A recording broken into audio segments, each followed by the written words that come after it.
administrasi perkantoran. Pada suatu pembelajaran, ada 3 poin yang harus kita perhatikan.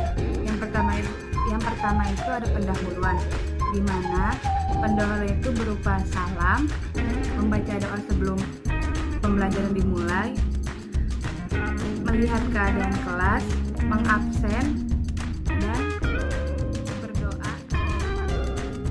3 itu ada kegiatan penutup, di mana penutup ini berupa berdoa bersama kepada siswa-siswa, menyimpulkan pembelajaran yang telah kita pelajari hari ini, dan tidak lupa untuk memotivasi siswa agar selalu bersemangat untuk pertemuan-pertemuan selanjutnya.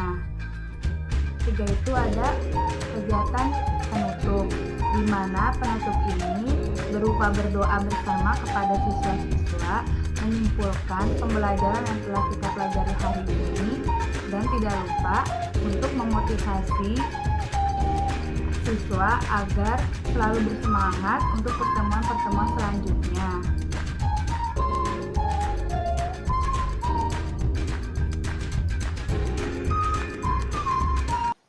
Assalamualaikum warahmatullahi wabarakatuh. Selamat pagi semuanya. Bagaimana kabarnya hari ini? Alhamdulillah baik semua ya. Sebelum kita mulai pembelajaran hari ini, coba dilihat dulu samping-samping kalian, kolong kalian ada sampah atau tidak. Ibu beri waktu 6 menit untuk membersihkan kelas ini ya.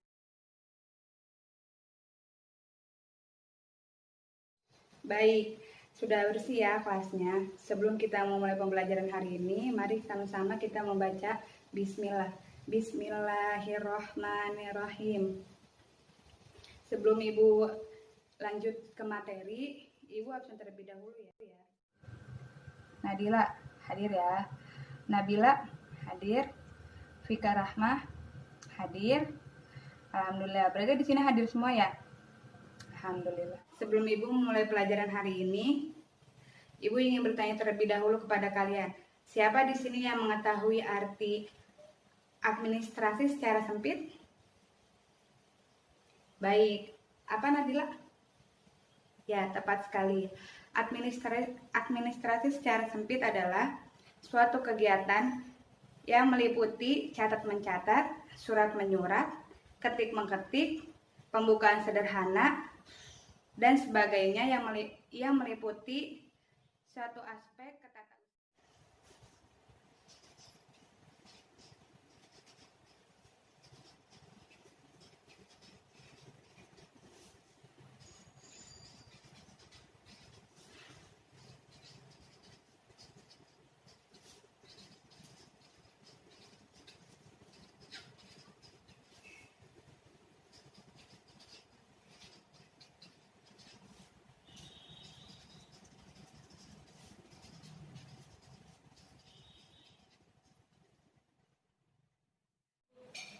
Baik, administrasi secara luas adalah suatu kegiatan yang dilakukan sekelompok orang berdasarkan pembagian kerja sebagaimana struktur yang ditentukan dalam mendayagunakan sumber daya untuk mencapai tujuan secara efektif dan efisien. Di sini sekarang Ibu akan menjelaskan mengenai karakteristik administrasi. Di sini siapa yang mengetahui apa aja sih karakteristik administrasi itu? Tidak ada yang tahu. Baik, yang pertama itu adanya sekelompok orang.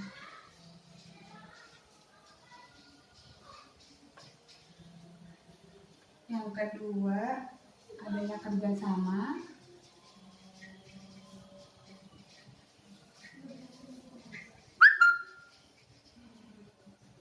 Yang ketiga adanya proses.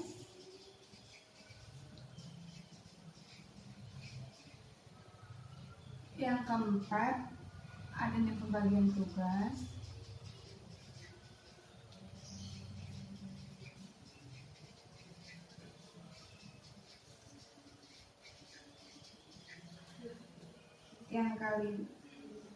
Yang kelima adanya bimbingan, dan yang keenam adanya tujuan.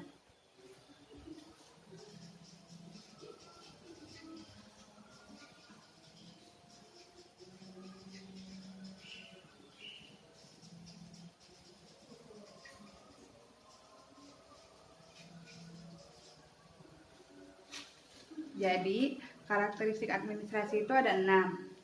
Yang pertama itu adanya sekelompok, adanya kerjasama, adanya proses, adanya pembagian tugas, adanya bimbingan, serta adanya tujuan. Baik, sekarang Ibu akan menjelaskan mengenai fungsi-fungsi administrasi. Yang pertama itu ada planning. Apa sih planning itu?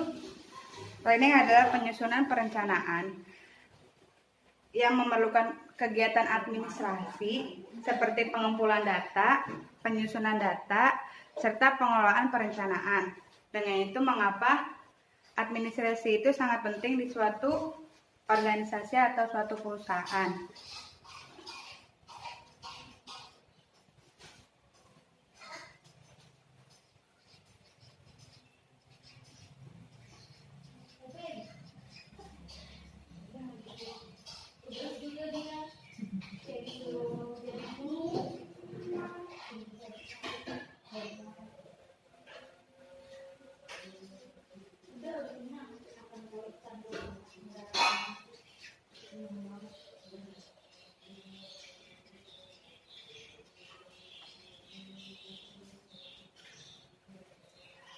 Dan yang kedua itu ada organizing. Apa sih organizing itu? Ada yang tahu? Tidak.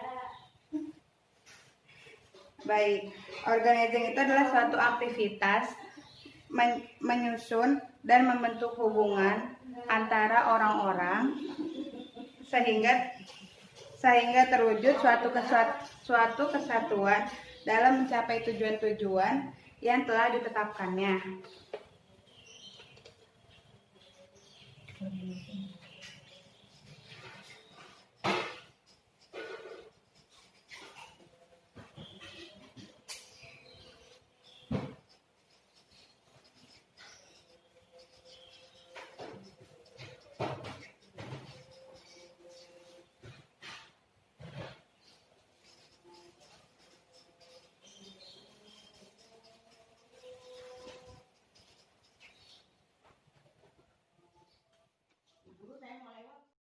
Ketiga itu ada staffing.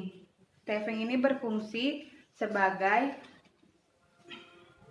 melihat perkembangan tenaga kerja, melihat usaha dari tenaga kerja untuk mengembangkan suatu organisasi atau suatu perusahaan.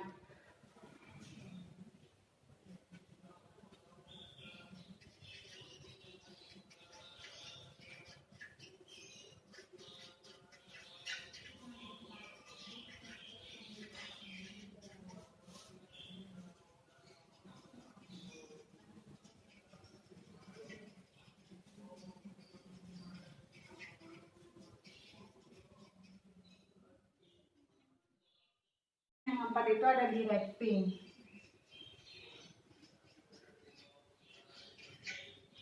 Di mana directing ini berfungsi untuk memberi saran, bimbingan, atau suatu kegiatan untuk tenaga kerjanya itu sendiri.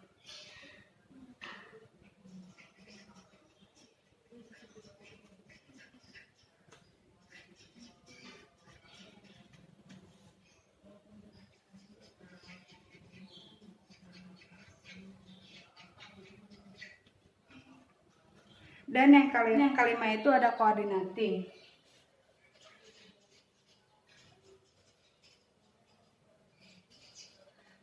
Coordinating ini berfungsi untuk melihat bagaimana tenaga kerja melakukan pekerjaannya berjalan dengan baik atau tidak. Itu disebut dengan coordinating.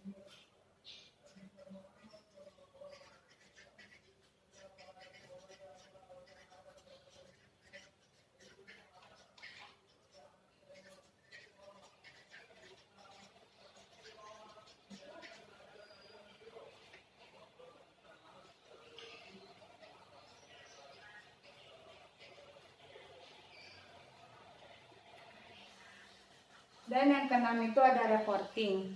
Reporting ini berfungsi untuk menyampaikan perkembangan tenaga kerja.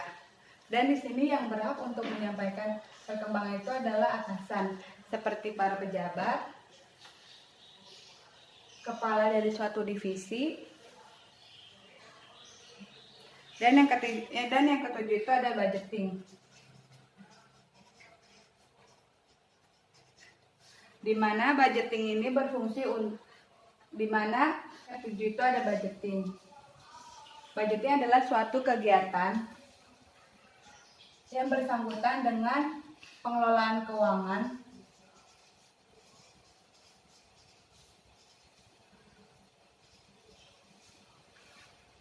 dan pengelolaan suatu anggaran.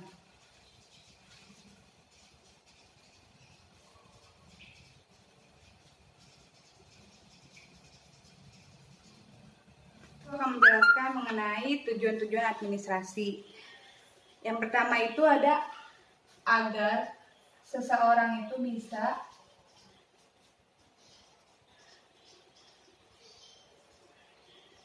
bisa memonitoring suatu kegiatan perusahaannya agar perusahaan tersebut berjalan dengan baik. Dan yang kedua ada agar pengelola usaha bisa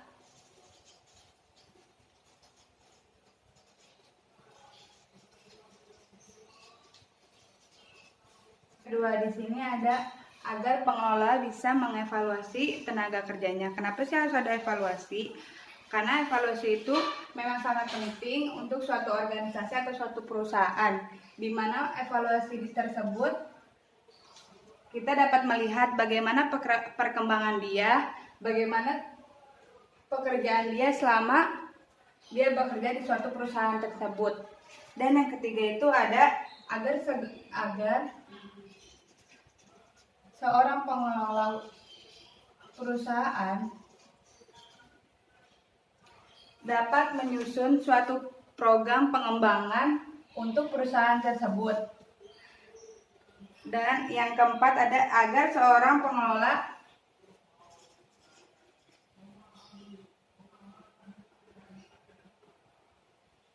dan yang terakhir itu ada agar pengelola bisa mengamankan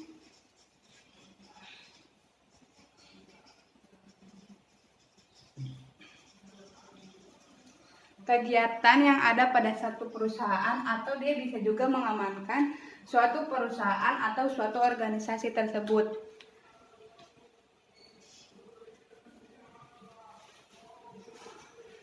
Baik, di sini semuanya Ibu sudah jelaskan mengenai administrasi secara sempit, administrasi secara luas, karakteristik administrasi, fungsi dari administrasi tersebut, dan yang terakhir tujuan dari administrasi tersebut. Di sini jika ada yang kalian tidak pahami, bisa tanyakan kepada Ibu. Ibu kasih waktu selama 5 menit. Baik, jika tidak ada yang bertanya, maka Ibu sudah anggap kalian paham semua untuk materi hari ini. Sekarang Ibu minta kalian membuat kelompok, satu kelompok maksimal 3 orang, dan kalian buka HP kalian browsing mengenai jenis-jenis administrasi. Karena waktunya sudah habis, maka mari sekarang sama-sama kita simpulkan bahwasannya administrasi ini sangat penting di sebuah perusahaan maupun di sebuah organisasi. Dan untuk pertemuan yang akan datang, Ibu minta kelasnya sudah bersih dan semangatnya ditingkatkan kembali. Billahi taufiq wal hidayah. Wassalamualaikum warahmatullahi wabarakatuh.